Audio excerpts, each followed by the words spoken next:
Pessoal,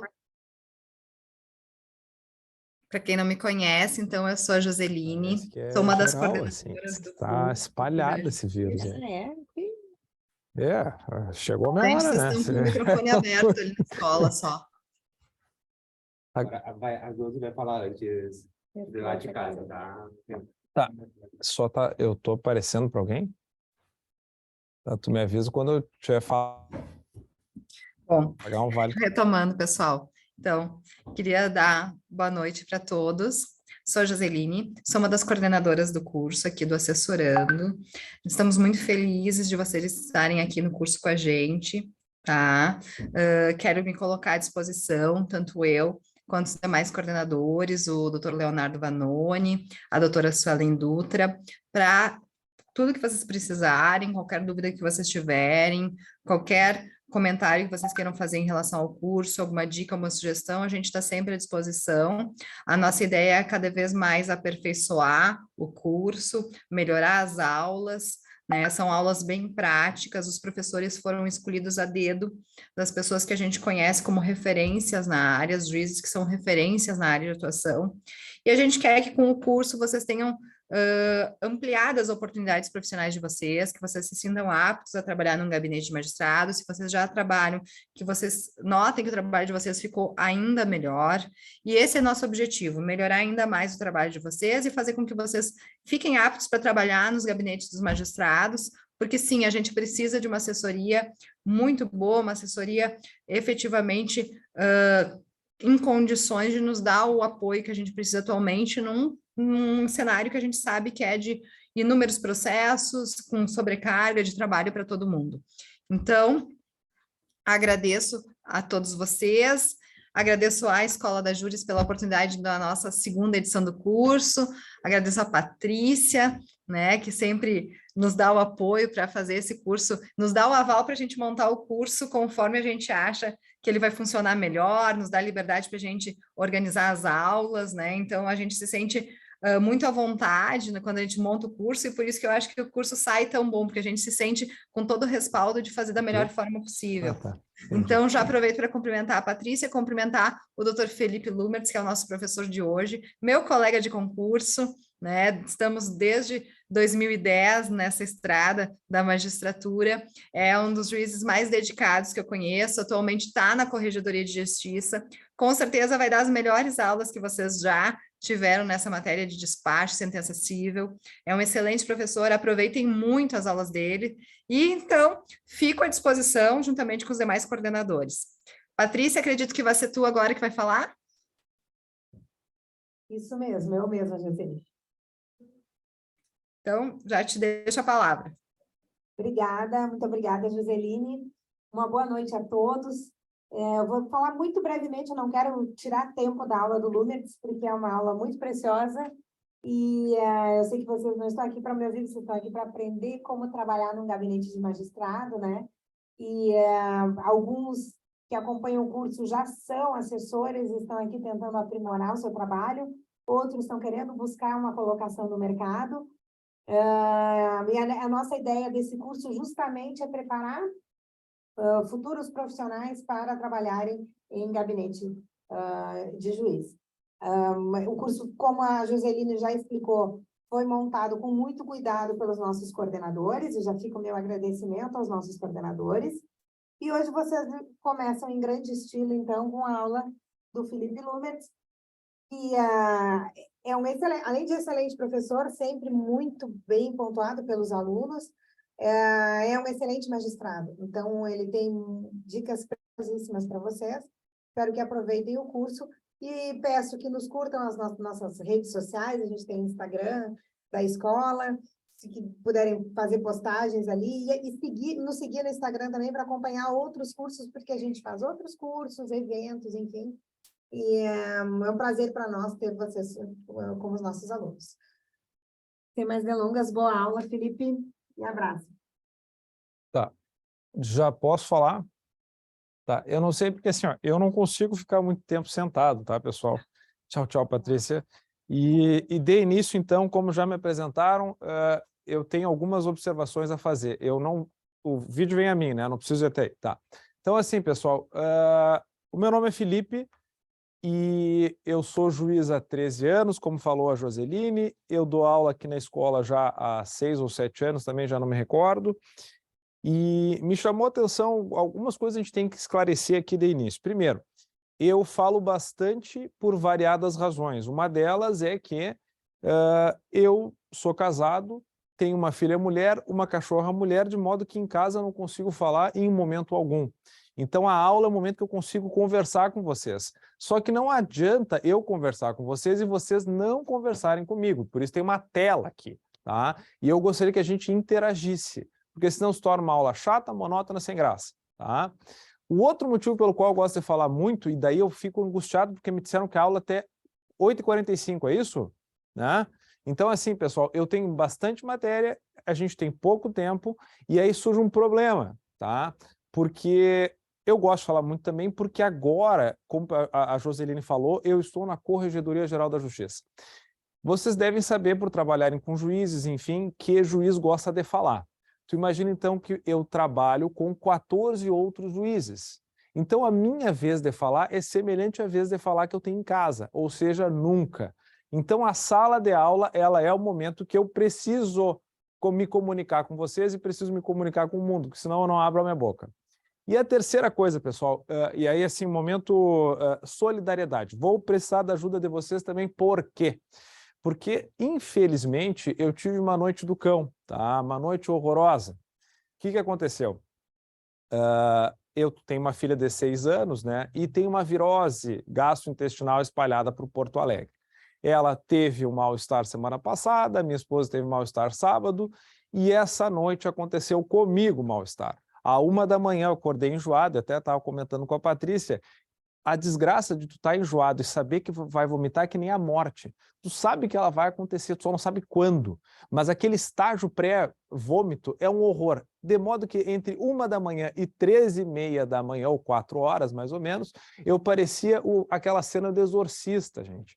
Dormi a manhã toda, descansei, me preparei, tive que trabalhar, obviamente, hoje de tarde, mas estou aqui na raça para falar com vocês, porque é com muito orgulho que eu dou a aula inaugural desse curso de preparação para trabalhar em gabinetes, para trabalhar como assessor, secretário, estagiário, operador do direito, tá?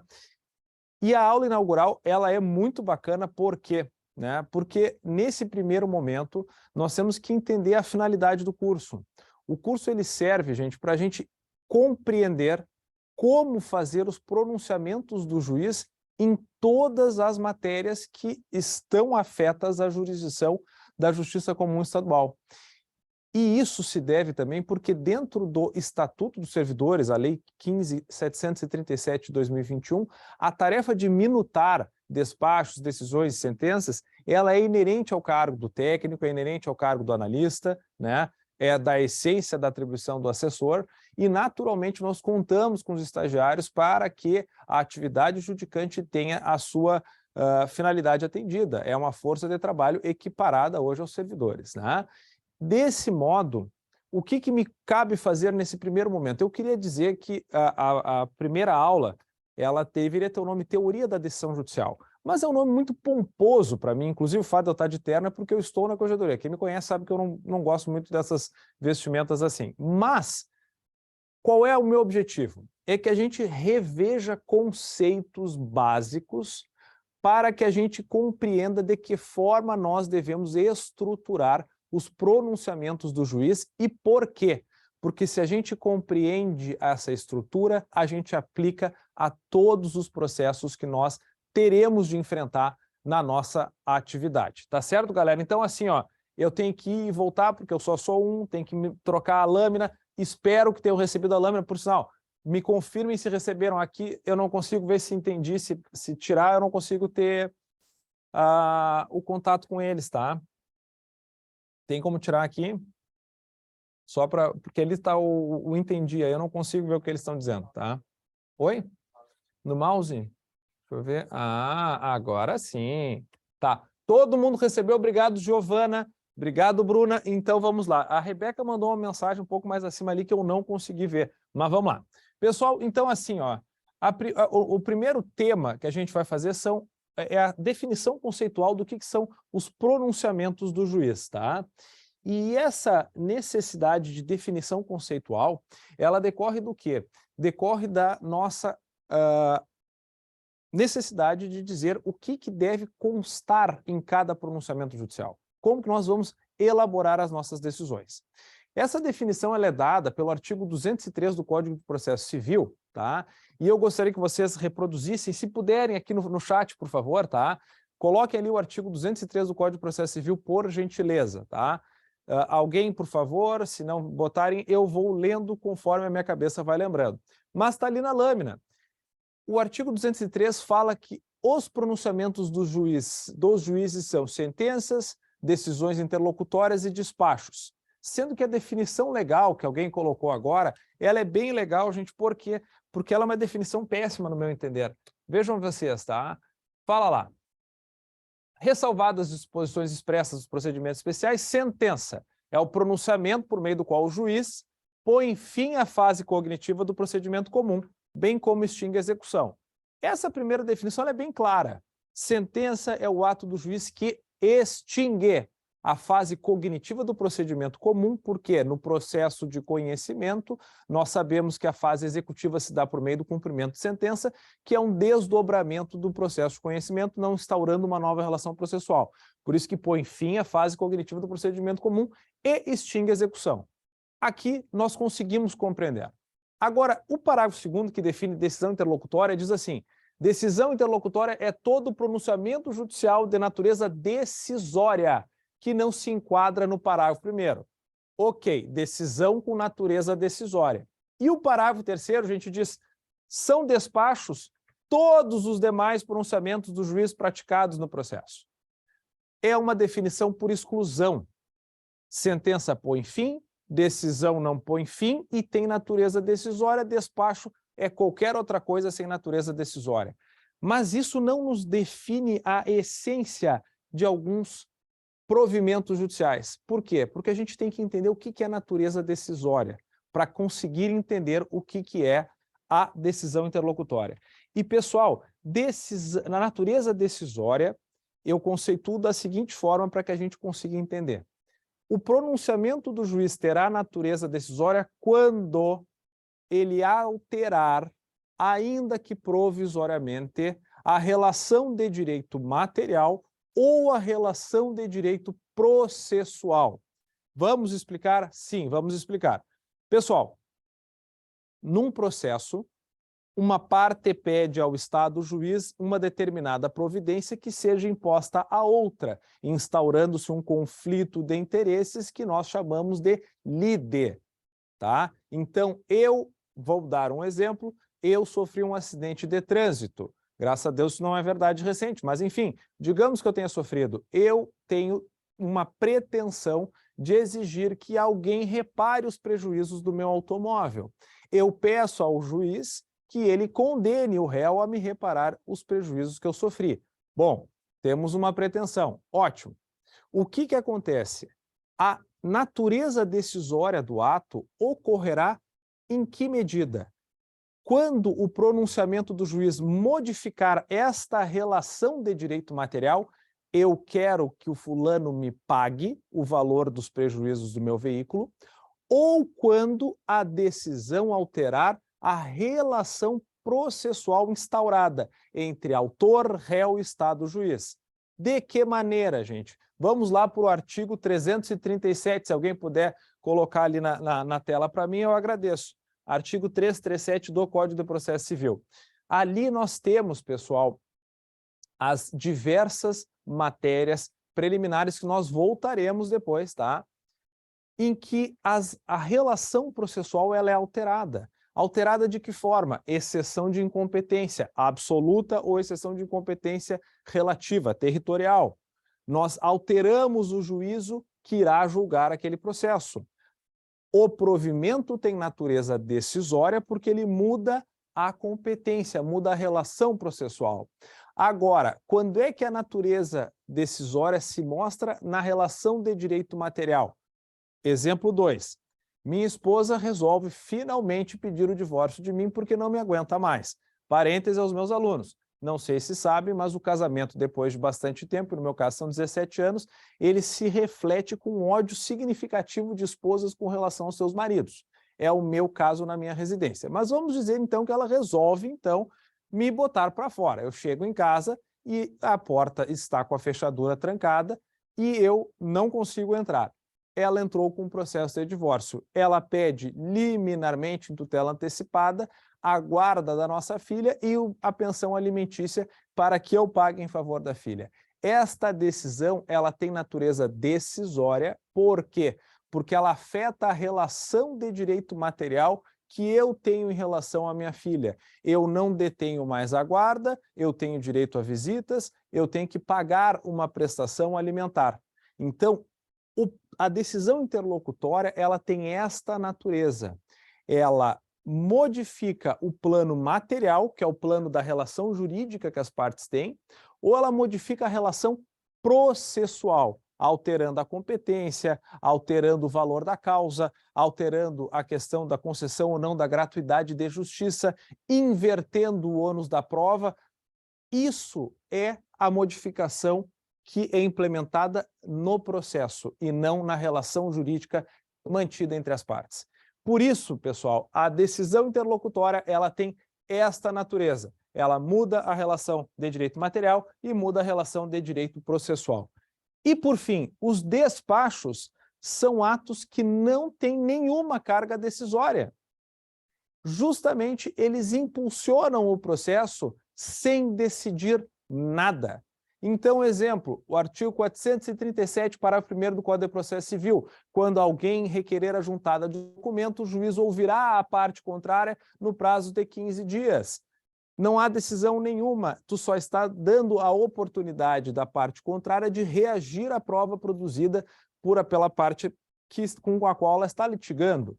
Um outro exemplo, um pedido, qualquer um dos pedidos feitos no curso do processo.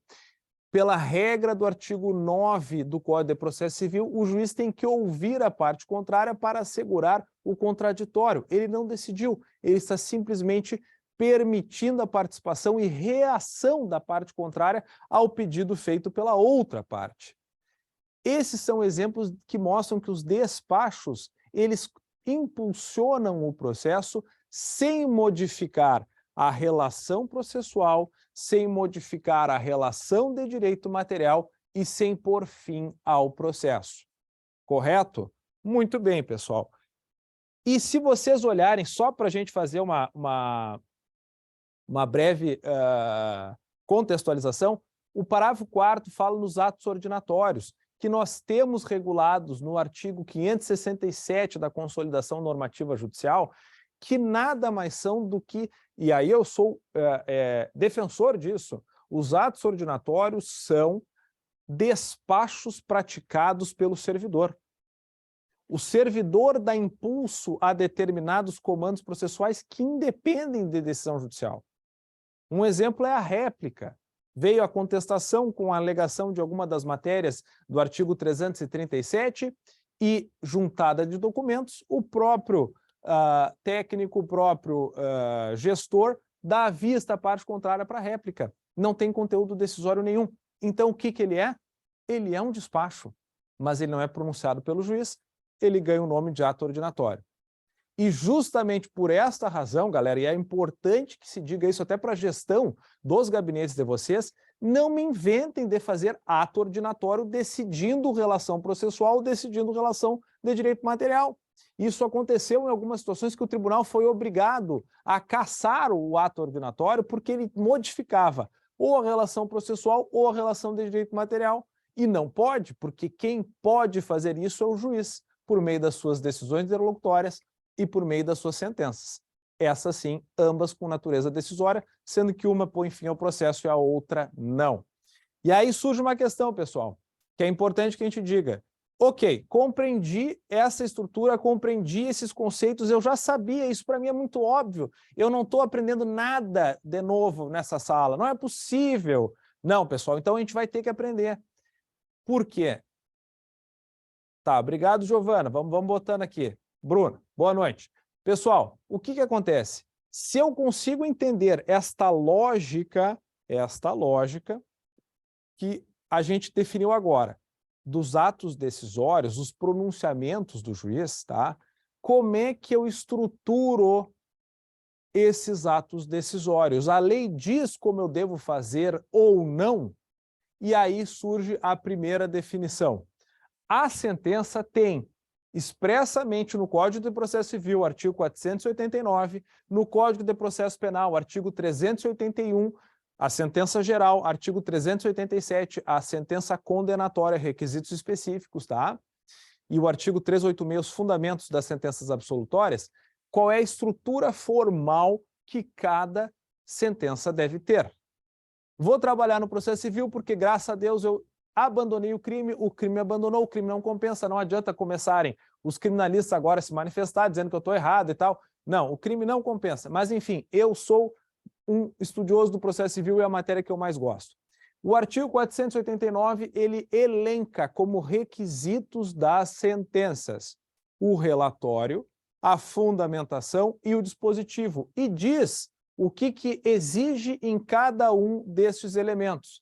Relatório, nome das partes, identificação do caso, resumo do pedido e da contestação, registro de principais ocorrências havidas no andamento do processo. Fundamentos em que analisará questões de fato e de direito, dispositivo em que resolverá as questões principais que lhe forem submetidas. Muito bem, isso a gente consegue compreender, gente, e vocês também. Mas, agora surge uma pergunta que eu faço a vocês. Em algum artigo de lei do Código de Processo Civil, vocês conseguem me definir qual é a estrutura básica de toda decisão interlocutória ou dos despachos? Está escrito na lei, alguém sabe se está escrito na lei qual é a estrutura básica que deve ter uma decisão interlocutória ou um despacho? Eu preciso de resposta, gente. Eu estou hoje carente de atenção dos meus alunos. Afinal, passei mal essa noite, como eu disse para vocês. Já que ninguém vai responder de novo, tá? Que coisa triste. Eu vou dizer, não há na lei uma definição de quais são os elementos que precisam conter as decisões interlocutórias e os despachos. E aí eu faço a segunda pergunta para vocês, tá? E aí eu quero ver se alguém responde. Se não tem na lei a definição, a Manuela respondeu, obrigado, Manuela. Se não tem na lei a definição do que cada decisão e cada despacho deve conter, o que fazemos? Quem responder, procura no Google, vai levar um 0 do professor.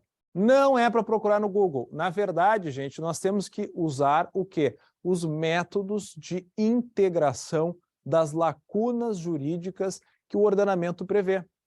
E aí, pessoal, eu quero que alguém pegue o artigo 4º da Lei de Introdução às Normas do Direito Brasileiro, que na minha época de estudante, o que eu estou falando há 500 anos, porque eu estou um velho, tá? Nós chamamos de Lei de Introdução ao Código Civil. Se alguém puder colocar ali no chat o que diz o artigo 4º da Lei de Introdução às Normas do Direito Brasileiro, eu agradeço, Karina.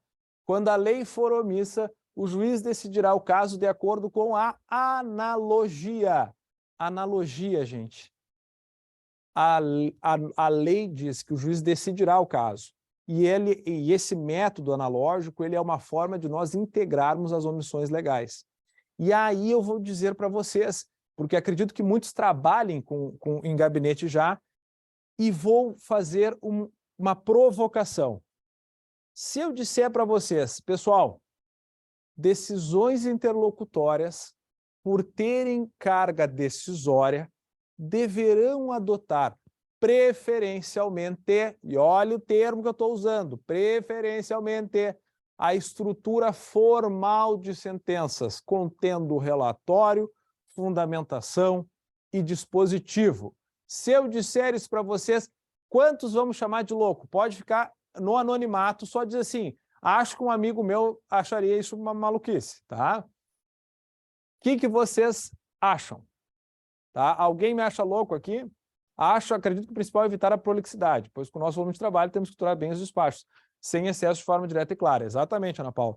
Mas se eu disser para vocês, vocês devem observar essa estrutura mínima de relatório, fundamentação e dispositivo, vocês acham loucura?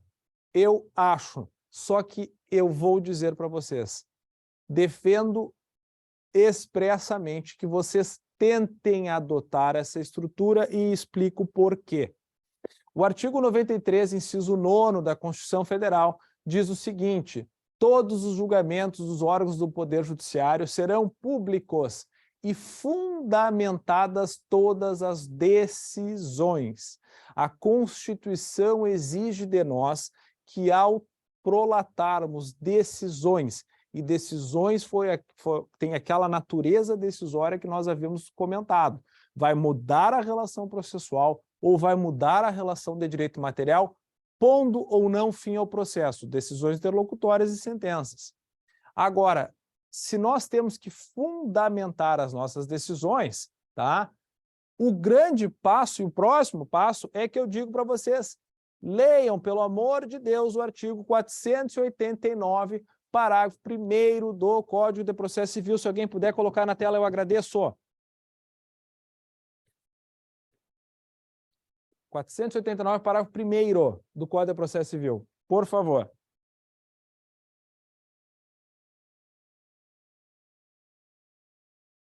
Só botar um pouquinho aqui para cima para todo mundo ver.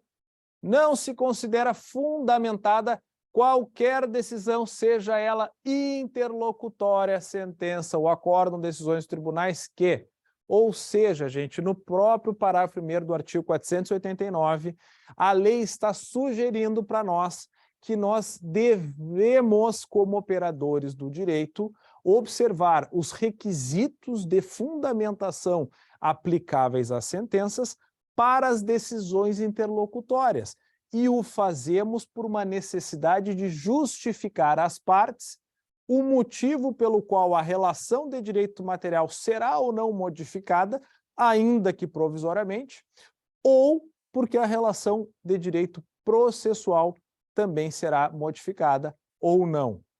Esta minha defesa, ela se sustenta e eu vou dar exemplos para vocês. Agora, eu quero ver o que vocês vão achar sobre essa situação. Um exemplo concreto, tá?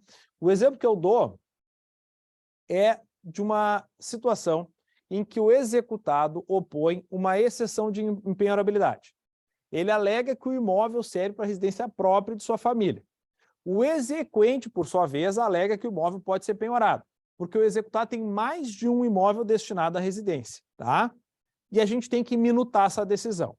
Vou mostrar para vocês e quero que vocês digam para mim, nesse quadro maravilhoso que eu fiz, só que ele é... Eu não sei se tu consegue mostrar o quadro na tela. Tá aparecendo? Vocês estão vendo o quadro na tela? Só para eu ver aqui, pessoal. Deixa eu ver aqui na nossa conversa. Vocês veem o quadro? Sim. Ok. Ótimo. Pessoal, vamos para minuta 1, tá? Que eu chamo de minuta Gabriela. Vocês conhecem a novela e livro do Jorge Amado, Gabriela, tá?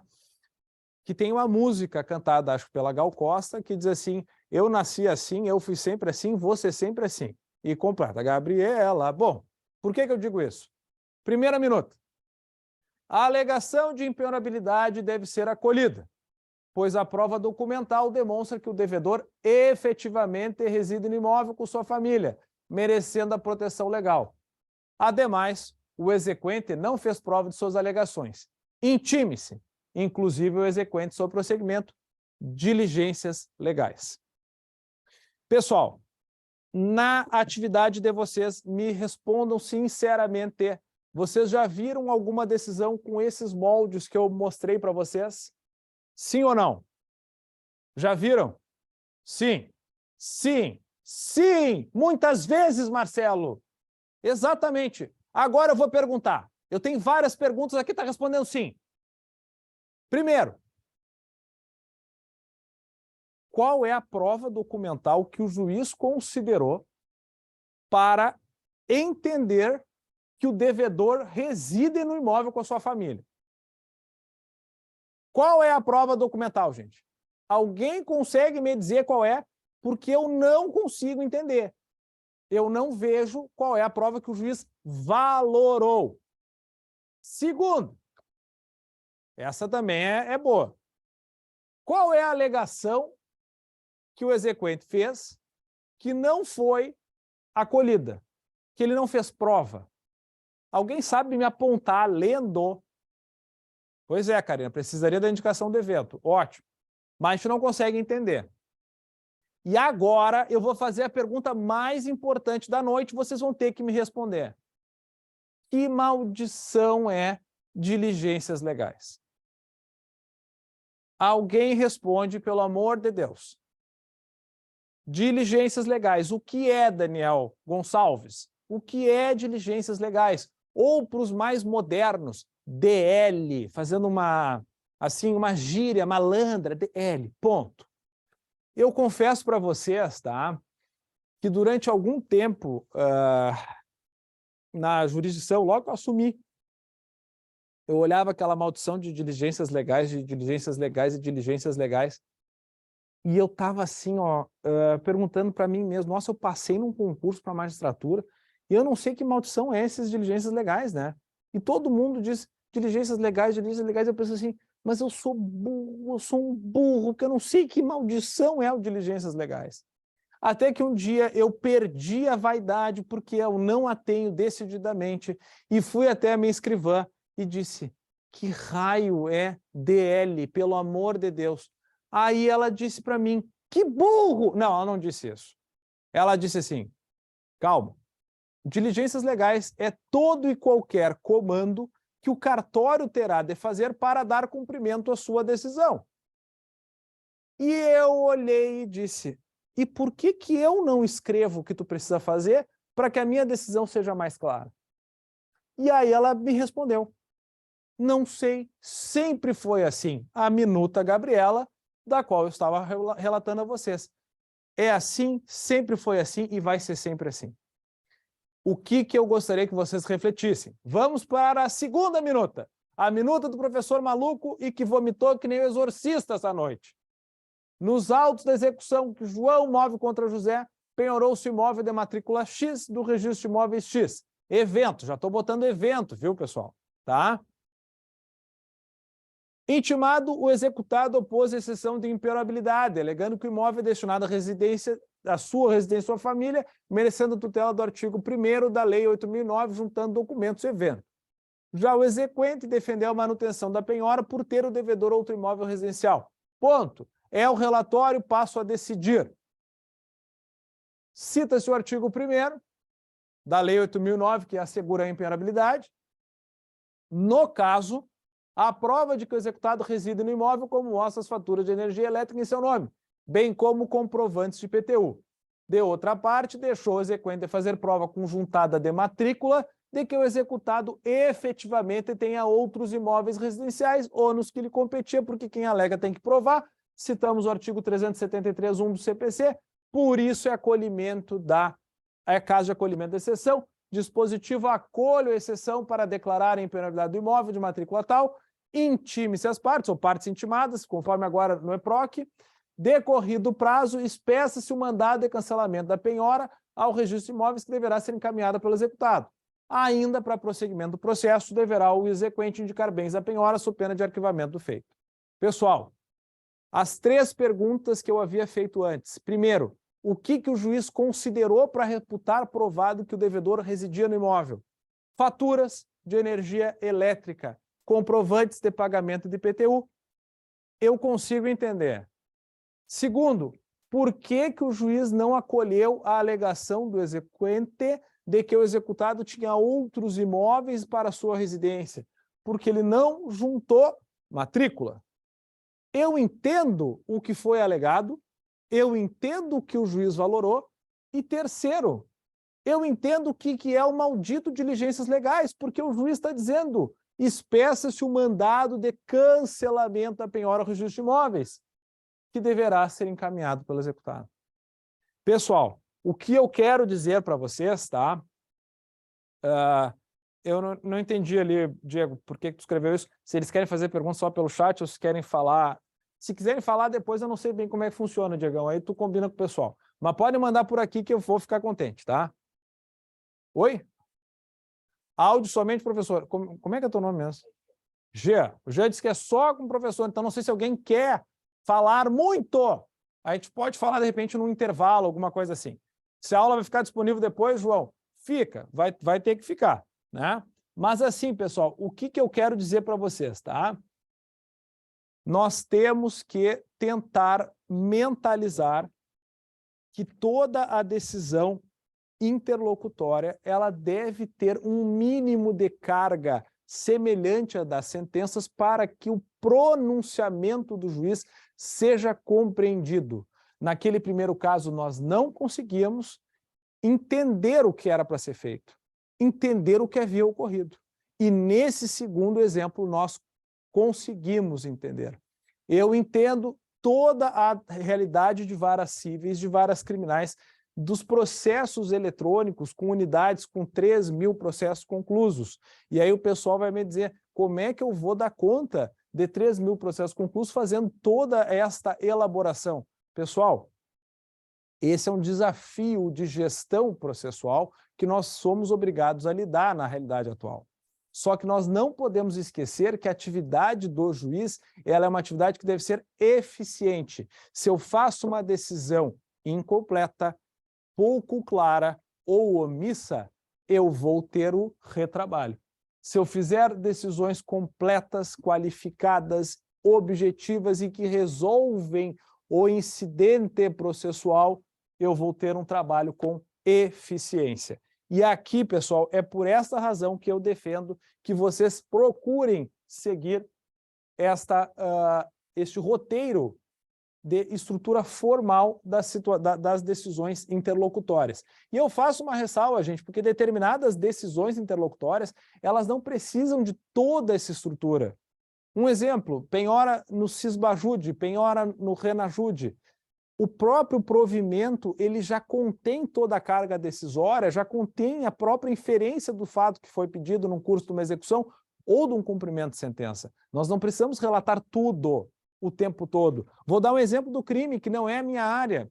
Uma sentença de extinção de punibilidade por morte, por cumprimento da transação, por cumprimento da suspensão condicional do processo, por cumprimento do acordo de não persecução penal, por arquivamento. Precisa ter toda uma estrutura de sentença? Claro que não. Claro que não, porque são atos decisórios evidentes, que não precisam de uma carga de fundamentação maior. Mas, como regra, vamos tentar observar essa estrutura. E aí eu digo para vocês, para finalizarmos, sim, Rose, o material tem que estar disponível, senão eu brigo com o Diegão e com o Jean também. E para finalizar, pessoal, os despachos, eles precisam ter essa mesma estrutura? Não! Justamente porque eles não têm carga decisória alguma. E eu trago um exemplo para mostrar para vocês, tá? De como a estrutura de relatório, fundamentação dispositivo, ela é totalmente inaplicável para os despachos. Olha ali, no caso 1, não sei se está aparecendo na tela, tá? A parte ré juntou documentos aos autos, reiterando o pedido de improcedência da ação. O relatório passa a decidir. Considerando o disposto no artigo 437, parágrafo 1º, intime-se a autora para manifestar sobre os documentos juntados pelo réu. Dispositivo. Ante o exposto, dê-se vista a parte autora para manifestar-se em 15 dias sobre os documentos juntados pelo réu. Eu repito 3 vezes o mesmo comando. Eu não preciso disso. Tá? Agora, a segunda minuta. Intime-se o autor para se manifestar em 15 dias sobre os documentos juntados pelo réu na petição do evento tal, após volta inconclusos. Eu dei o mesmo comando e eu não perdi tempo desnecessário. É isso que eu gostaria de frisar para vocês. Toda vez que eu tiver que dar uma decisão mudando a relação de direito material, mudando a relação de direito processual, eu devo tentar preferencialmente observar a estrutura das sentenças com relatório, fundamentação e dispositivo, de acordo com o artigo 93(9) da Constituição, combinado com o artigo 489, parágrafo 1º do CPC. E os despachos são comandos claros, objetivos e direcionados ao evento que a gente tem que cumprir. É uma vista, é uma prévia oitiva do Ministério Público, prévio parecer do Ministério Público, enfim, é prático, sem nenhuma carga decisória, não há necessidade de fundamentar, muito menos de relatar, tá? Feito este primeiro momento do encontro, eu tenho que cuidar a hora, nós vamos para a segunda fase da nossa aula, pessoal, que é a técnica de elaboração das decisões judiciais e como nós devemos estruturá-las. Como expor o nosso raciocínio, porque isso eu digo para vocês, a gente muitas vezes tem dificuldade, a gente entende a forma, eu entendo o que é uma sentença, eu entendo o que é uma decisão, eu entendo o que é um despacho. Como é que eu vou me expor? Como é que eu vou demonstrar o meu raciocínio? Eu acho que essa dificuldade diária todos nós temos, e é isso que eu quero tentar sugerir a vocês, técnicas de elaboração das decisões e os vícios que nós devemos evitar, tá? Então, assim, ó, para que eu consiga definir para vocês a técnica de elaboração das decisões, eu vou ser obrigado a recorrer um pouco a uma aula de filosofia do direito. Não, não se preocupe, não é hora de desligar, não é hora de ver novela, nem é hora de jantar, tá? É breve. Pessoal, quem estudou direito deve ter ouvido falar bastante sobre silogismo. Silogismo jurídico, especificamente. E no que ele consiste? Ele é uma forma de raciocínio dedutivo que parte de duas proposições para se chegar a uma terceira, que é a conclusão. Tá?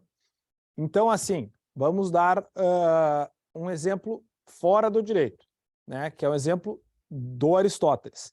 Todos os homens são mortais. Aristóteles é homem, Aristóteles é mortal. Eu parto de duas premissas iniciais e chego a uma conclusão. O direito, ele por trabalhar com normas que impõem deveres abstratos, ele trabalha com a mesma linha de raciocínio. Nós temos normas no ordenamento jurídico que definem comportamentos que devem ser observados pelas partes. E essa estrutura normativa, ela vale para todo o ordenamento. Vamos dar exemplo. No direito privado, quem estudou o direito civil vai se lembrar do termo suporte fático, que é a parte da norma que define qual é o comportamento que se espera da pessoa. Quem estuda o direito penal fala no tipo penal, que é a conduta proibida pela lei que vai ser sancionada caso praticada.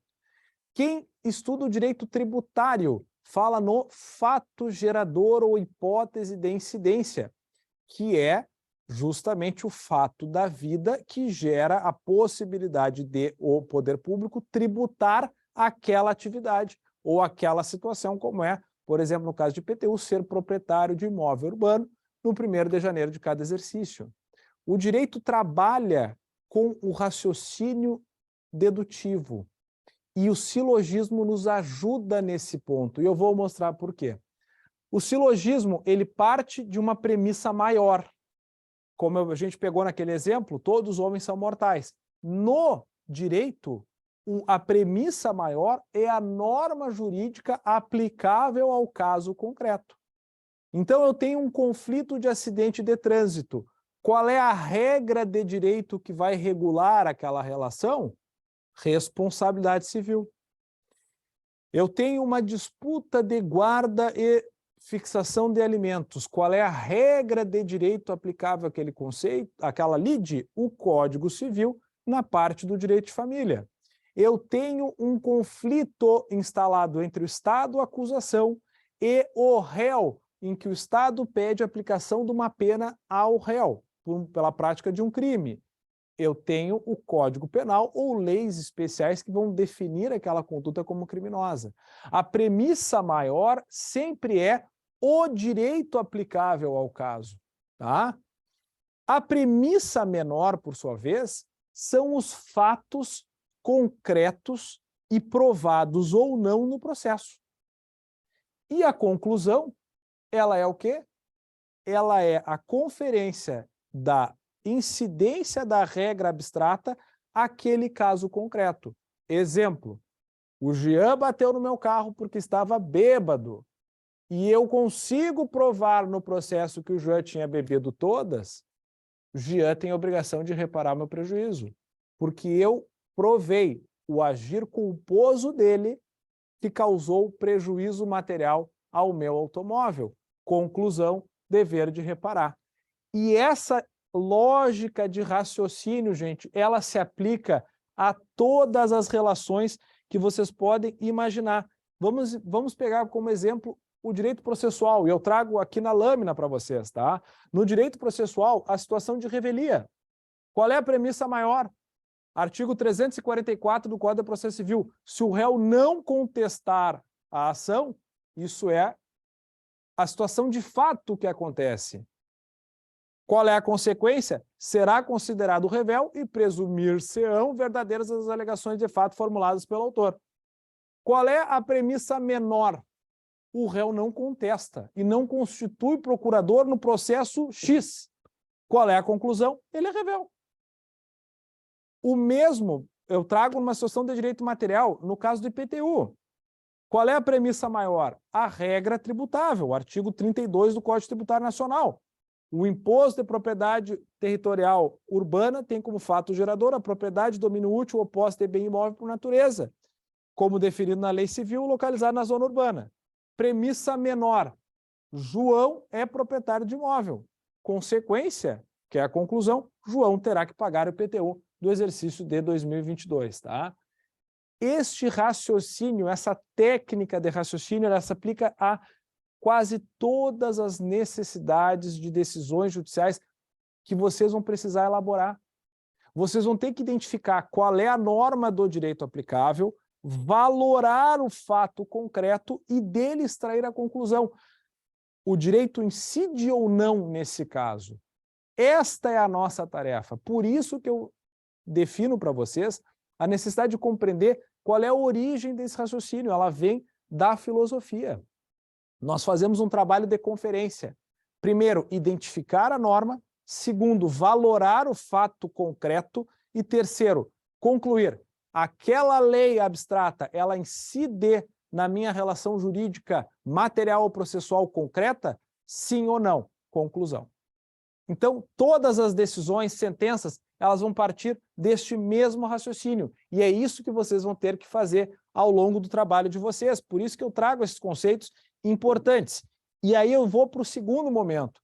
Quais são os vícios ou quais são os requisitos que as decisões judiciais precisam ter na sua técnica de elaboração? Primeiro, elas precisam, além de definir o direito aplicável, examinar as provas e fixar as consequências jurídicas da incidência ou não da regra naquele caso concreto, elas precisam ser claras, elas precisam ser compreendidas, gente, por quem vai cumprir a decisão, seja o servidor que vai pegar aquela decisão e dar um comando específico, um mandado, uma documentação, seja lá qual for a expedição de alvará, pelas partes que são os destinatários da decisão. As pessoas precisam entender o que aconteceu com os processos delas, né? E também pelos sujeitos do processo, o advogado do Ministério Público, que precisam saber como vão recorrer e por que vão recorrer, por que discordam daquela conclusão. As decisões precisam ser certas, elas têm que ter comandos processuais claros sobre a relação jurídica que foi examinada. E para atingir essa finalidade, a gente tem que ter presente quais requisitos das decisões judiciais. A linguagem simples, nós não podemos usar linguagem rebuscada, linguagem adjetiva, e aqui eu faço um pedido para vocês. Vocês se comunicam nas suas vidas das mais variadas formas, WhatsApp, Facebook, enfim, tá? De modo claro, conversando pessoalmente. Por que que na hora de elaborar uma minuta de decisão a gente tem que fazer um linguajar incompreensível, ou pior, com erros gramaticais graves? E eu vou dar um exemplo que vocês não vão mais errar. Nas orações subordinadas adverbiais causais, não se dá ponto para iniciar uma oração posterior. Exemplo, tendo em vista que a parte comprovou as suas alegações, ponto. Defiro o pedido. Gente, eu começo a enlouquecer quando eu vejo isso. Por que que vocês põem ponto? Não se põe ponto aí. É uma oração subordinada adverbial que vai prestar de uma oração principal, é vírgula, né? Mas parece que como a gente está escrevendo juridicamente, no juridiquês a gente tem que escrever difícil, escrever pomposo, e parece que as regras gramaticais não se aplicam às decisões judiciais. Claro que se aplicam, a gente tem que fazer de uma maneira simples, e a gente pode simplesmente dizer isso. O autor não se desincumbiu do seu ônus de provar as alegações, vírgula, razão porque indefira o seu pedido ou rejeite o seu pedido. A decisão tem que ser completa, examinando todos os pedidos e alegações feitas pelas partes, para que não incorra nos vícios de ser citra petita, que é a decisão que não examina todos os requerimentos feitos nos autos, que vai permitir a oposição de embargos declaratórios. Por isso que eu trago para vocês a questão de relatar os incidentes no curso do processo. Se vocês não relatarem, vocês não vão saber o que precisa decidir naquele momento. Essa é a relevância do relatório. A elaboração do relatório nos situa o que já foi examinado e o que não foi, o que precisa de impulso. Por isso que as decisões precisam desse relatório. Da mesma forma, gente, a decisão tem que ser pertinente. Ela tem que examinar os pedidos feitos no processo, evitando que o juiz tome uma decisão fora do processo, que não foi requerida, a decisão extra petita, ou a decisão ultra petita, que dá mais daquilo do que a parte pede, tá? E aqui, gente, eu faço uma observação que não está no quadro, no material, mas que é importante vocês também tenham em mente. As decisões não podem apenas ser formalmente corretas, tá? E eu vou dizer isso por quê? Muitas vezes, em conversas com alguns profissionais, tá? A gente verifica a seguinte situação, tá? A demanda é muito grande, eu tenho muita coisa para corrigir. Se a decisão está aparentemente correta, formalmente correta, eu assino sem olhar a aba da árvore no EPROC, sem olhar os autos. O que eu falei para vocês agora, vocês já ouviram alguém comentar? Vocês já viram algum juiz falar que não confere todos os processos e as decisões, só lê a decisão e assina? Isso para vocês é normal? Nunca ouviram falar? É algo estranho? Ou vocês já ouviram relatos nesse sentido? Queria ver se alguém de vocês se manifesta. Se puder se manifestar, ok. Eu já ouvi, tá? E vou dizer para vocês, o problema de tu ter, normal. Tem alguém que falou normal, sim, eu já vi. Cara, qual é o ponto? Vou dar para vocês um exemplo, tá? Imaginemos uma situação real, vivida por mim. Eu era o juiz do processo. E eu sou mala que abre tudo para ler. Eu não consigo corrigir uma decisão sem olhar o que aconteceu no processo, tá? Ainda que eu confie na minha equipe, o trabalho é meu, o nome é meu, eu sou o juiz e eu que estou decidindo. O que aconteceu? Houve um pedido num processo do Juizado da Infância e Juventude, um litígio familiar bem grave, tá? A criança estava na guarda do pai, estava sem ver a mãe, por uma decisão que suspendeu as visitações pela mãe, e houve uma decisão concedendo a visitação para a mãe, tá? A visitação ia acontecer naquele sábado, e era uma sexta-feira, 6 horas da tarde, como tudo sempre acontece na sexta-feira, no final da tarde. Vocês já devem saber que no judiciário tem algum fenômeno, né, que a sexta-feira, no fim do dia, é o universo desabando, tá? E vem um pedido de urgência neste processo feito pelo pai, dizendo que a mãe tinha sido suspensa da visitação por conta de um possível abuso sexual praticado pelo padrasto, e ela teria sido omissa. No curso do processo, ela pede a retomada da visitação porque terminou o relacionamento. A visitação foi deferida. Antes de ser implementada, vem o pai e diz: ela mentiu para o juiz. Ela está se relacionando com ele, está aqui foto do Facebook, está aqui foto de atualização do WhatsApp e o diabo. Qual foi a minuta da decisão do despacho nesse caso? Dê-se vista a parte contrária e ao Ministério Público sobre o requerimento feito pelo autor no evento tal. Foi um despacho. Qual é o ponto? A criança sairia da guarda paterna e iria ver a mãe naquele momento com uma suspeita de que o possível abusador dela teria contato de novo com ela, que era tudo que a gente não queria manter. A decisão, o despacho, melhor dizendo, estava formalmente correto. ele deu o comando, ele examinou o pedido, tá? E o que aconteceu, gente? Se eu não tivesse esse hábito, que pode ser uma extravagância hoje em dia para vocês, a criança teria ido visitar a mãe e poderia ter mantido contato com o seu abusador. Então, as decisões, elas devem sim ser completas, elas devem sim ser redigidas de modo claro, elas devem sim examinar os pedidos feitos no processo, evitando decisões extra e ultra petitas, mas elas não podem ser apenas formalmente corretas. Elas têm que se voltar para a relação efetivamente vivenciada pelas pessoas. E para isso nós temos que ter cuidado com o processo. Talvez a maior habilidade que vocês adquiriram para trabalhar no direito tenha sido feita quando vocês tinham lá 6, 5, 7 anos. Aprenderam a ler. Se vocês leem com atenção os autos do processo, vocês não vão deixar passar uma situação como essa. Para dar um comando simples e que era uma decisão formalmente correta e que poderia ter causado um estrago na vida de uma pessoa.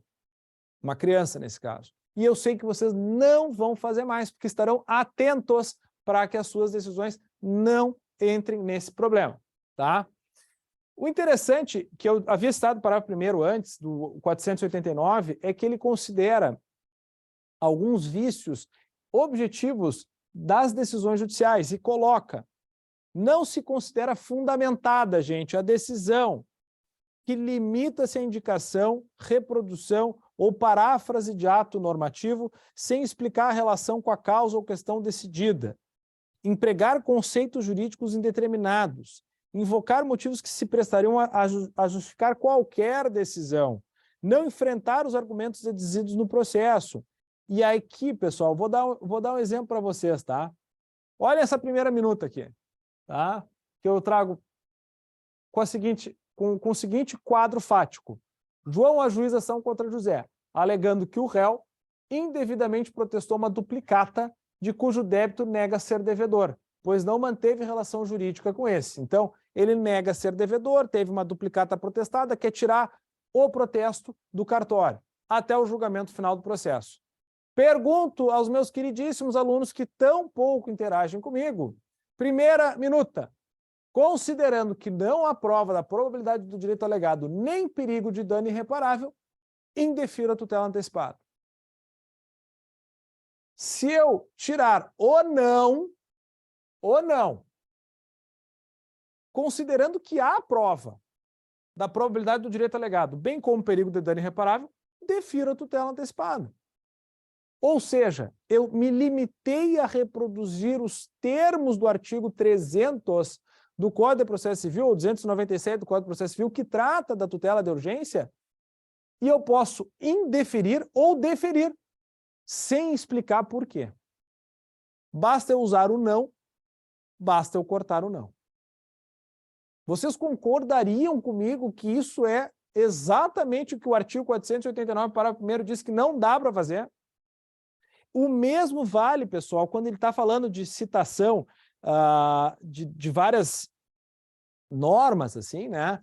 É a citação de precedentes. Cita 500 decisões.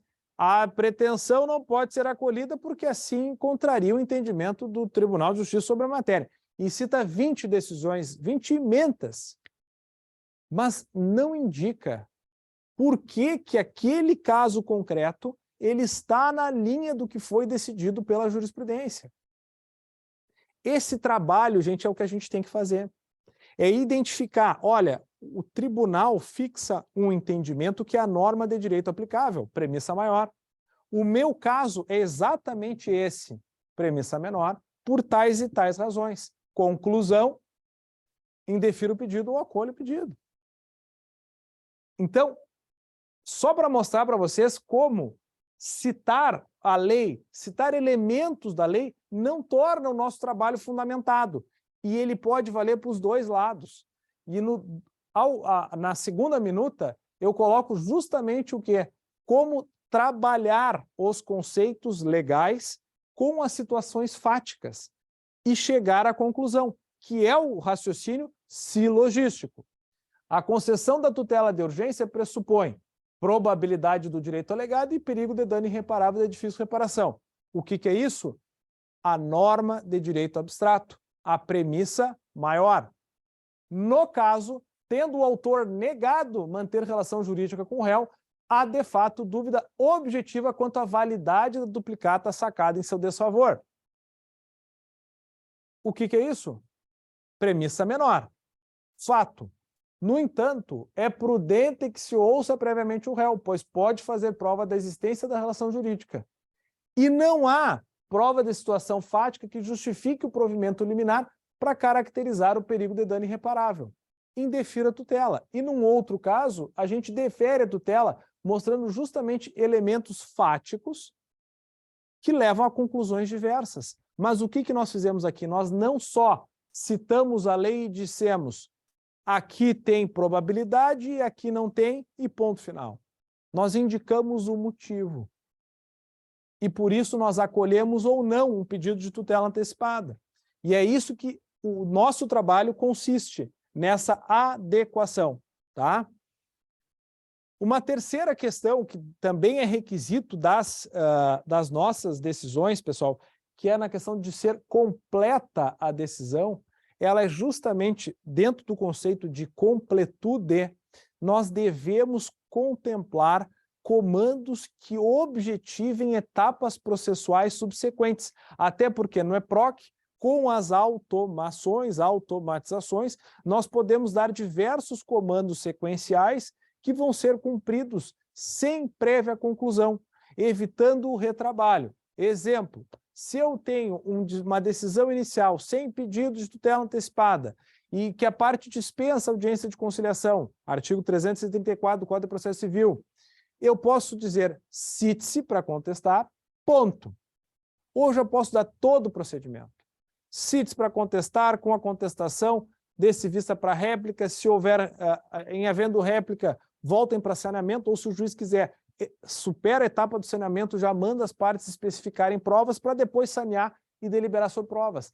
Deem todos os comandos práticos, quando tu souberes o comando, e se não souber, temos que estudar o procedimento para evitar o quê? Que fique o processo ping-pong, vai para o cartório, unidade, cumprimento, volta para o juiz, e mais no EPROC, que volta em 10 segundos, porque o advogado vai lá e põe renúncia do prazo, o cartório devolve e está concluso para nós de novo.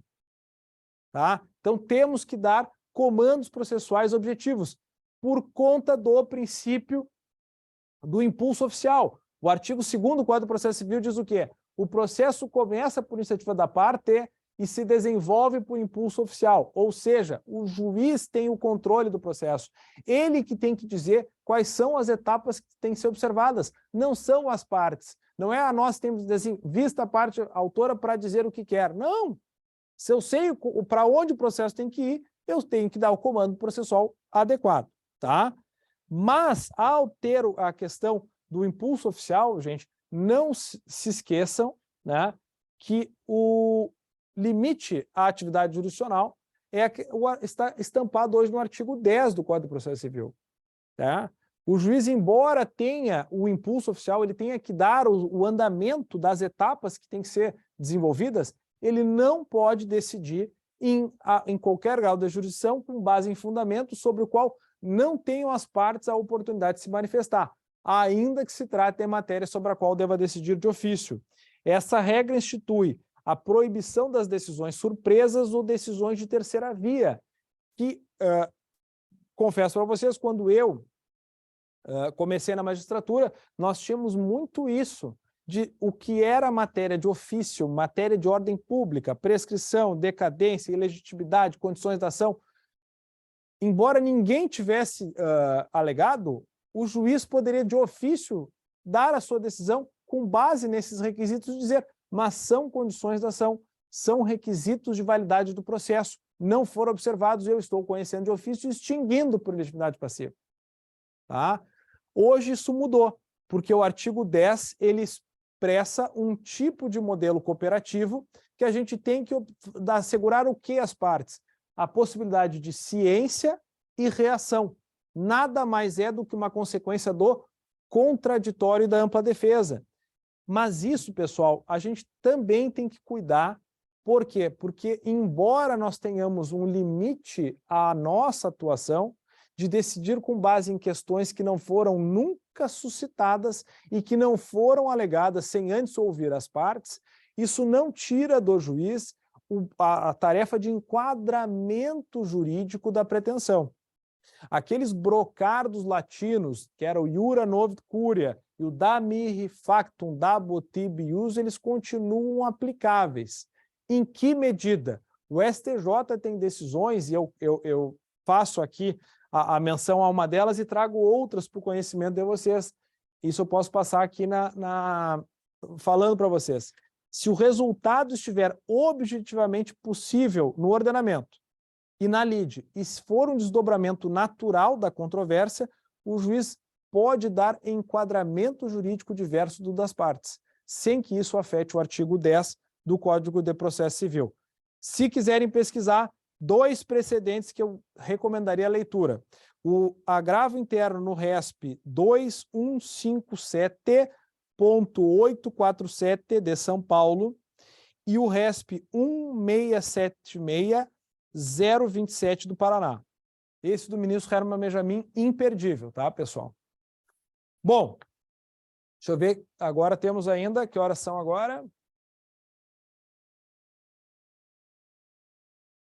Ali, ó, a pergunta do Altemir. Assim, ó, Altemir, a tua pergunta ela é boa, muito boa, por quê? Porque nem todo impulso oficial tem que estar previsto em despacho. Naqueles casos de atos ordinatórios do artigo 567 da Consolidação Normativa Judicial, o servidor tem o dever de impulsionar o processo sem que haja prévia decisão.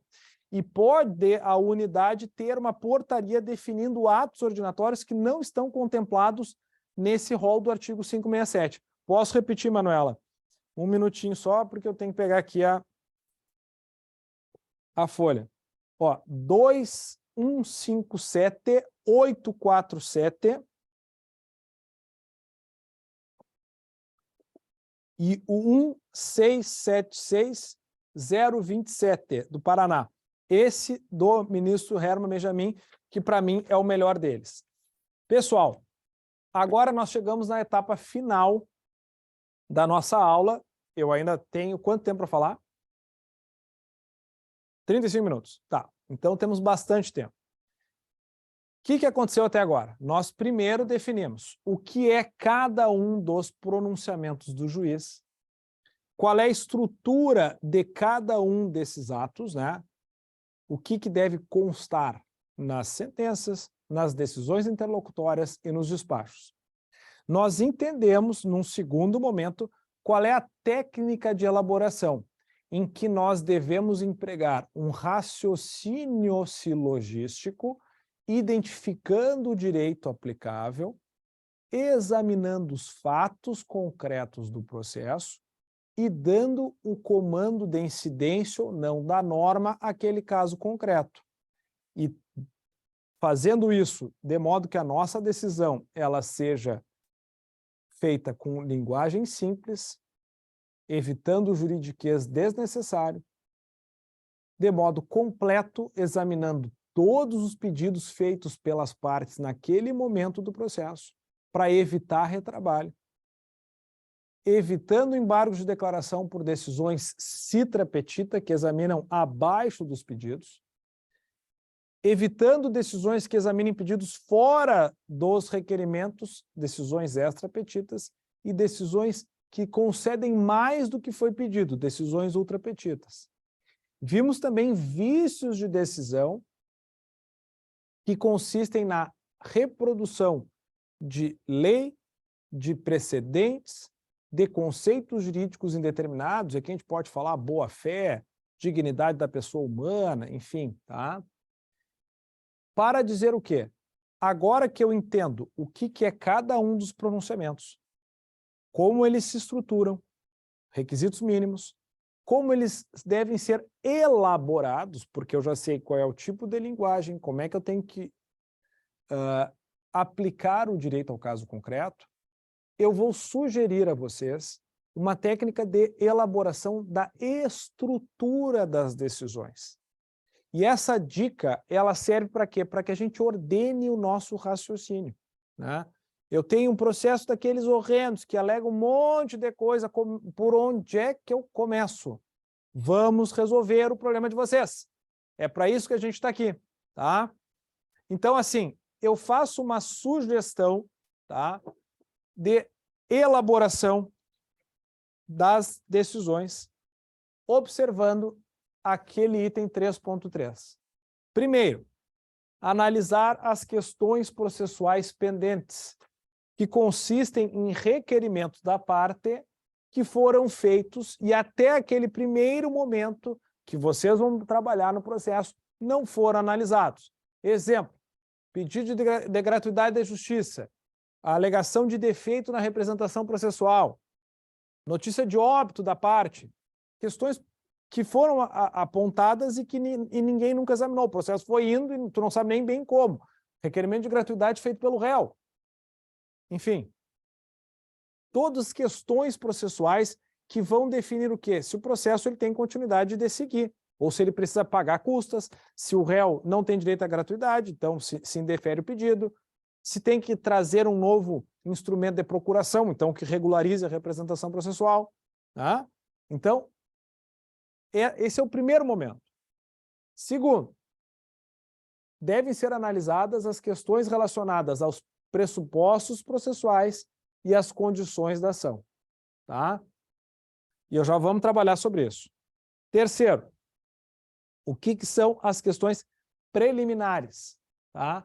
São todas as questões de natureza processual, tá? Que estão aqui, que dizem respeito a pressupostos processuais e condições da ação, pressupostos de existência e validade do processo que nós identificamos na planilha para vocês. Tá?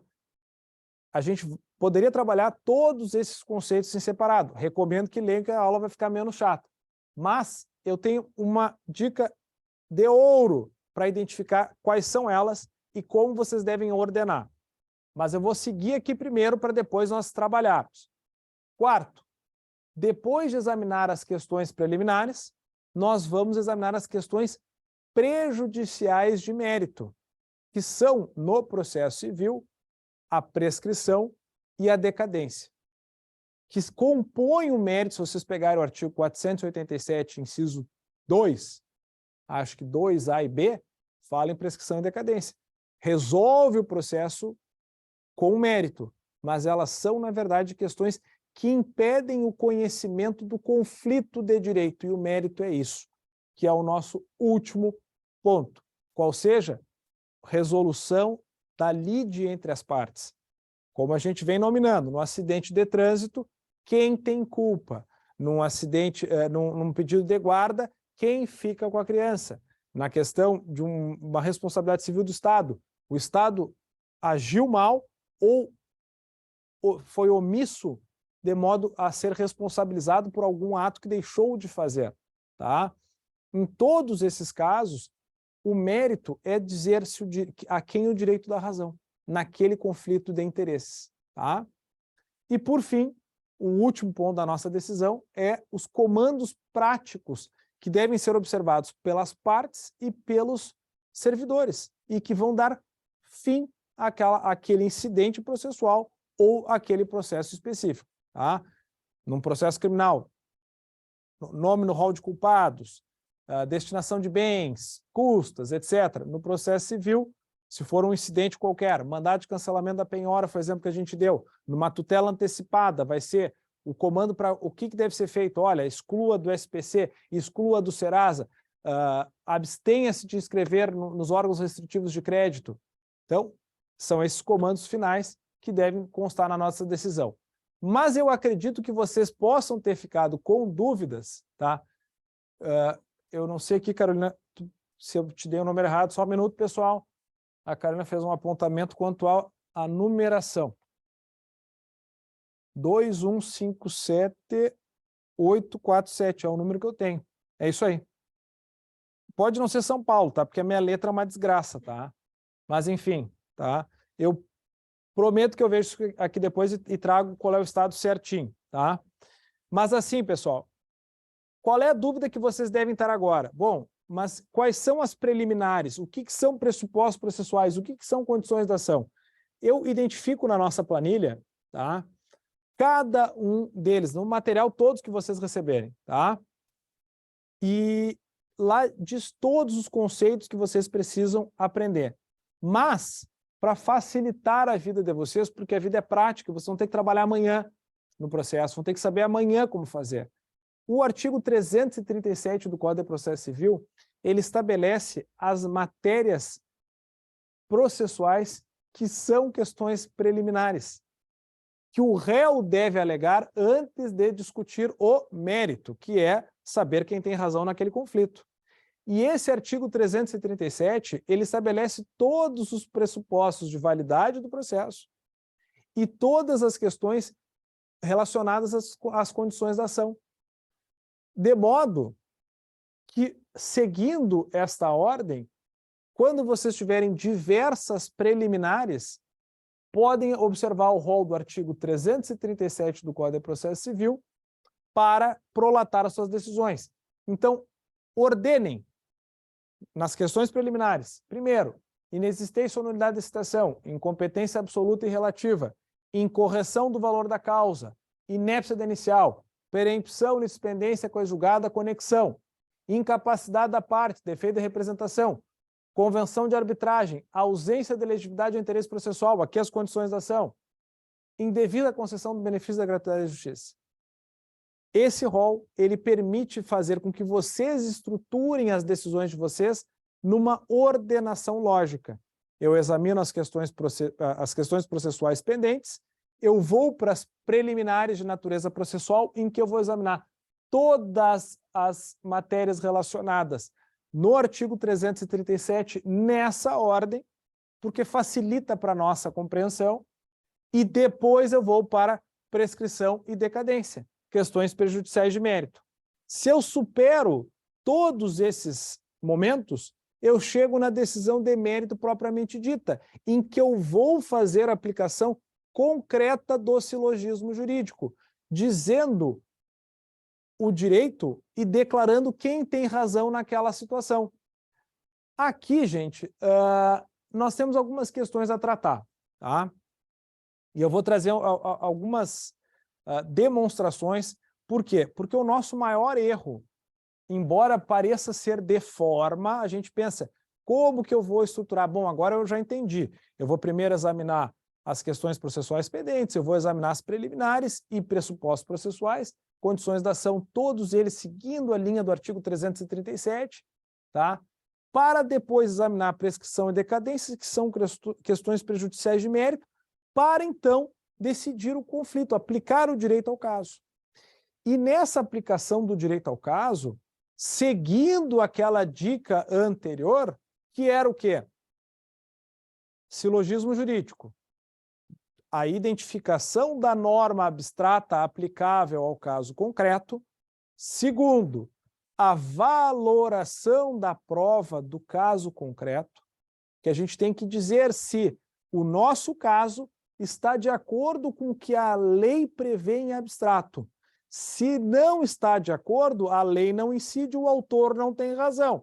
Se está de acordo, a lei incide e as consequências jurídicas são favoráveis ao autor. E, por fim, chegamos à conclusão de procedência ou não, ou procedência parcial das pretensões deduzidas em juízo, na linha do que nós havíamos tratado do silogismo jurídico. Qual é o ponto da nossa maior dificuldade aqui, que eu acho, pelo menos? Tá? Normalmente é o lado humano. Qual é o lado humano? O lado fático, o lado da valoração fática. Porque assim, pessoal, nós temos essa dificuldade. Eu vou contar para vocês uma situação que eu quero compartilhar, né, da minha vida pessoal, para mostrar como, às vezes, mesmo aplicando o raciocínio silogístico, a gente chega a conclusões desastrosas, principalmente com relação à valoração do fato concreto. Vejam bem, eu estava numa festa com a minha esposa, tá? E estava tocando karaokê, né? O pessoal canta, né? Por sinal, Caso não saibam, a doutora Joseline, que é a coordenadora do curso, canta muito bem, tá? E se ela se dispuser a vir de Caxias a Porto Alegre, eu canto com ela no curso, porque vocês vão ter, infelizmente, para, assim, desespero de muitos, pelo menos mais 2 aulas comigo, tá? Mas eu estarei aqui, talvez recuperado desse mal-estar de ontem, mas estarei aqui e só cantarei se a doutora Joseline estiver junto na sala, tá? Mas, enfim, no karaokê, começaram os maridos, né, a fazer declarações de amor às suas esposas e cantavam músicas, assim, de gosto duvidoso, tá? Vamos dizer, tá? Teve um que cantou aquela música da Rosana, Como uma Deusa, né? E eu olhei, meu Deus do céu, mas pelo amor de Deus. Quando chegou a minha vez de cantar, tá? Eu pensei, bom, tá todo mundo cantando músicas para suas esposas. Premissa maior, tá? Premissa menor, vou cantar uma música que reflete o meu sentimento em relação à minha mulher. Conclusão, escolhi a música Cigana do Raça Negra. Alguém conhece essa música? Tá? Se alguém conhece essa música, vai entender por que a minha valoração fática foi desastrosa. Que é esse o problema. Às vezes a gente identifica qual era a regra de direito aplicável, todos os maridos cantando para suas esposas, eu vou valorar faticamente a minha situação e eu canto a música cigana. A Emily está rindo, o Daniel disse que conhece, eu não vou cantar agora porque só canto com a doutora Joseline aqui, mas ela diz mais ou menos assim, tá? A segunda frase é ilustrativa da minha vida. Diz assim, não deixa o tempo acabar com o nosso amor. Eu faço tudo o impossível e você não dá valor. É a mais pura verdade, tá? E aí vai dizendo também, lá no refrão diz, então vem, maltrata de vez. E estou com saudade e a sua maldade me faz delirar. E aí diz, a música vai nessa linha, né? De uma mulher que maltrata o seu marido, né? E era a valoração fática que eu entendia super adequada naquele caso. Por quê? Porque era o meu sentimento, né? Afinal, eu estou há 17 anos e eu sou maltratado pelo menos há uns 7, 8, né? Então eu cantei a música para ela. É óbvio que a minha valoração fática foi completamente inadequada. Tayane, foi horrível. Ela está sem falar comigo há uns 6 meses, eu acho. Quando ela vem falar comigo, eu até fico com medo, né? Mas ela diz assim, é hoje tu que pega a Marina no colégio. Tá bom. Tá bem, então eu vou. Aqui costuma ser os nossos erros, gente, tá? Exatamente, Altemir, ela começou a me tratar mal depois do baile. Não, ela começou a tratar mal há 7 anos, Altemir, tá? É que eu sou um cara insistente, eu acredito nas coisas, tá? Mas depois desse momento foi uma valoração fática errada minha, e é onde a gente costuma errar. A gente escolhe mal os fatos do processo e decide mal. Então, cuidem, quando vocês forem examinar uma situação concreta, tá? Não incorram no mesmo erro que eu de valorações fáticas inadequadas, embora tu entenda a lei. A lei ela era muito clara, mas a valoração fática ela pode ser desastrosa com consequências horrendas. Enfim, tá? Dito isso, vamos para a fundamentação do dispositivo, a redação do dispositivo, tá? O dispositivo deve, o juiz, resolver as questões já decididas no processo, ele não vai inovar, ele redige de modo objetivo qual é o comando que deve ser observado pelas partes naquela relação processual, né? Então, assim, eu digo exatamente isso, o importante é que o juiz defina o direito aplicável e já dê os próximos passos do processo, isso nas decisões interlocutórias, para que, inclusive, sejam feitas automatizações pelo EPROC, permitido o cumprimento de atos ordinatórios pelo cartório. Então, exemplo 1, na decisão interlocutória que recebe a inicial, resolve o pedido de tutela antecipada, já se dá o comando para a designação ou não de audiência de conciliação, apresentação de contestação com reconvenção e faculdade de réplica ou contestação da reconvenção, retorno para saneamento ou oportunização de provas, decisão que examina incidente de imperabilidade, juiz acolhe a alegação e determina os comandos processuais para livrar o bem da penhora, como nós vimos lá, o mandado de cancelamento no imóvel, se for um alvará, porque foi pedido de penhora via cisbajude, levantamento da restrição via Renajude, tá? Se for rejeitar a alegação, determinar, no caso do incidente da impenhorabilidade, quais são os comandos processuais necessários para que o bem seja levado à asta pública, né? O que vai precisar? Ou adjudicação, se for no caso da adjudicação, avaliação, atualização de cálculo, enfim, tá? No dispositivo nós damos esses comandos. E para compreender quais são os comandos e etapas processuais que devem ser observadas, gente, que vocês não falam comigo, me deixam sozinho nessa sala, só eu e o Jean. O Jean está quase dormindo aqui, Carolina, tá? O Jean está quase dormindo, estou olhando para ele, está rindo agora, tá? Eu mandei entregar para vocês um material complementar, gente, tá? Em que eu, assim, de modo muito singelo, trago para vocês os ritos do processo de conhecimento, procedimento comum e processo de execução de título extrajudicial, que baliza mais ou menos o que vocês vão ter para os procedimentos especiais, que nada mais são do que processos de conhecimento que relacionam a relações jurídicas específicas, tá? E a fase de cumprimento de sentença, que é uma execução de título judicial, tá? Mas eu trago aqui para vocês, pedi que entregassem, quero que leiam para que vocês consigam entender o que fazer nos processos que vocês vão ter na frente de vocês e quais comandos que podem ter que definir quando se tratar, por exemplo, na execução de uma adjudicação, quando se tratar de uma asta pública, fim da asta pública, como fazer, etc. Tá? E para finalizar, né, para finalizar a minha fala, vocês viram que eu falo, mas tudo isso é carência afetiva. Eu trago 2 casos práticos para vocês, que eu quero que vocês leiam a estrutura da decisão. Obrigado, Bruna. Obrigado, Francine. Que vocês leiam a estrutura da decisão, por quê? Porque aqui eu proponho um método aplicado de tudo que nós falamos até agora, tá? Decisão inicial de um processo de conhecimento com pedido de tutela antecipada, em que nós adotamos o relatório. Ó, primeira coisa que eu faço aqui, ó, eu examino a gratuidade da justiça. O que é a questão processual pendente? Vou para o mérito pedido, que é a tutela antecipada. O que eu faço?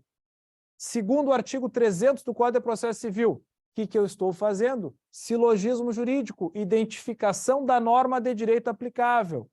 Digo quais são os requisitos para a tutela antecipada e faço o quê? Depois da minha premissa maior identificada, eu vou para a premissa menor. Quanto à probabilidade do direito, está provado que o nome do autor foi inscrito no Serasa por dívida de R$ 1.500, vencida em data tal. O autor nega ter relação jurídica com o réu. Como não se pode exigir prova de fato negativo? Porque não pode, gente. Esse é outro ponto. Eu queria conversar com você sobre isso. Principalmente para as meninas. Meninas da sala, me ouçam. Tá? Não adianta. Se o celular acaba a bateria, e ele acaba a bateria quando está em inspeção pela Corregedoria no interior do estado, tá? Às 11h30 da noite, tu não foi para a noite, a bateria acabou. Tu não conseguiu carregar o telefone. É errado presumir coisas erradas e é muito difícil a gente fazer prova de fato negativo. Não, eu não fui para a noite. Não, eu não tinha como fazer prova disso, gente. Provas de fato negativo, meninas, não exijam dos seus namorados, maridos, companheiros, enfim, porque é impossível. O mesmo eu digo para os meninos. Se acabar a bateria às 11h30, acabou a bateria às 11h30. Mas, enfim, tá? Isso me aconteceu, um fato concreto, tá? Mas aqui, ó, eu cito, nesse momento, o quê? O direito aplicável e faço o quê? Concluo que há probabilidade do direito alegado. Na sequência, eu examino o quê? Um outro elemento que a norma de direito abstrato exige, o perigo de dano. Ele está presente diante da possibilidade de a manutenção do nome no órgão restritivo, obstar acesso a linhas de crédito, a empréstimos, etc.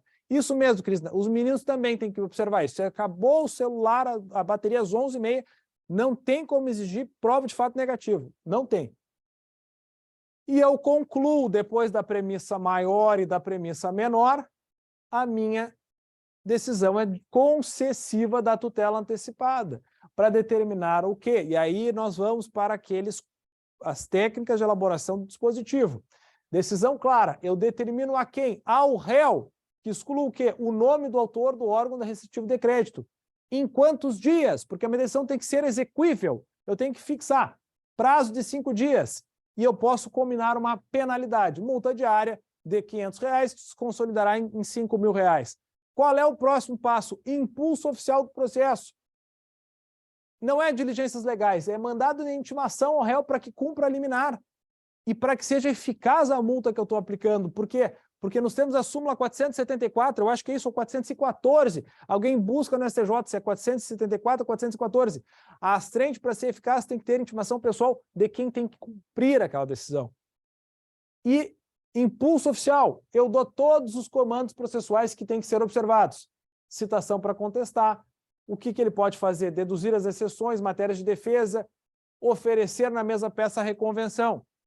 Se for alegada elegibilidade passiva, o réu tem que indicar quem é a parte que tem que ser demandada. Com a contestação, o autor é intimado para a réplica e deverá se manifestar sobre as matérias de defesa e também a pretensão contraposta na reconvenção. E após, voltem para saneamento. Nós observamos rigorosamente tudo o que nós tratamos na nossa aula. Estruturamos a nossa decisão com aquelas categorias de relatório, fundamentação e dispositivo. Aplicamos o direito com o raciocínio silogístico. Norma de direito aplicável, abstrata, premissa maior, premissa menor, fatos do processo, conclusão pela concessão da tutela antecipada e dispositivo com comandos práticos determinados à parte, aqui ao réu e ao cartório, bem como aos sujeitos do processo que sabem todo o rito que vai seguir de acordo com a linha do impulso oficial. 410, Ana Laura, obrigado. O professor está ficando louco, tá? Mas é isso aí. E, num segundo exemplo, numa decisão de novo de impenhorabilidade, mas por que esse homem só traz isso? Porque são exemplos concretos que o nosso dia a dia nos traz, tá?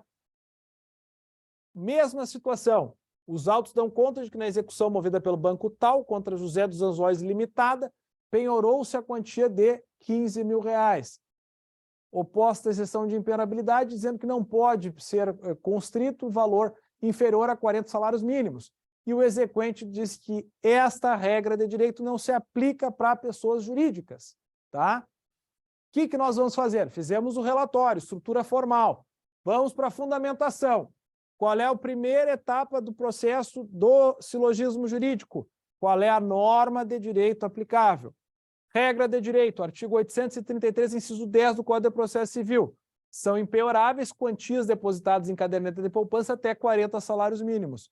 Qual é o complemento? A jurisprudência estende a toda e qualquer aplicação financeira até 40 salários mínimos esta proteção de impenhorabilidade, que se aplica como regra a pessoas físicas e não jurídicas. Citamos uma decisão que dá conforto à interpretação jurídica que estamos fazendo, tá? E aqui é o caso dos autos. Por quê? Porque a pessoa que diz que não pode ser penhorado o valor de R$15.000 é uma pessoa jurídica, ela não está nas exceções que o precedente nos indica. Consequentemente, rejeitamos a exceção. Premissa maior, premissa menor, conclusão. Dispositivo, rejeita a exceção de impenhorabilidade. Com a preclusão da decisão, decorrido o prazo sem recurso, comando ao cartório e às partes, espeça-se alvará em favor do exequente do valor penhorado e, na sequência, também se intime o exequente para que dê prosseguimento à execução, atualizando o cálculo do débito e indicando bens a penhora sob pena de arquivamento do feito. Pessoal, eu não sei se eu ainda tenho tempo para trabalhar com vocês, mas, da minha parte, eu tenho 10 minutos, me disseram aqui, tá? Eu tenho 10 minutos para falar com vocês. Estou à disposição para perguntas, críticas, sugestões e quaisquer outras coisas que vocês queiram tratar nesse momento. Portanto, querendo colocar alguma coisa no chat, eu vou sentar, porque eu estou cansado, muito cansado, e eu vou observar aqui, tá? Olha aqui, professor, eu já vi... Ó, assim eu não consigo ver as perguntas ali, ó. Eu já vi decisão com jurisprudência antiga, 2012. Tem problema? Olha, depende, Manuela, porque assim, ó, determinados casos, eles não mudam a legislação e nem mudam a orientação jurisprudencial. Ou eles são casos muito singulares, que têm poucos precedentes sobre a matéria.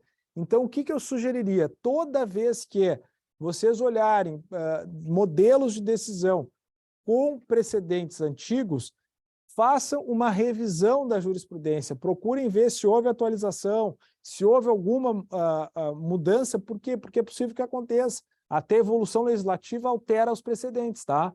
Então, assim, é uma dica que eu dou. A revisão da jurisprudência, a leitura de novos casos, ela é sempre recomendável para essas situações, tá? Mais alguma pergunta, gurizada?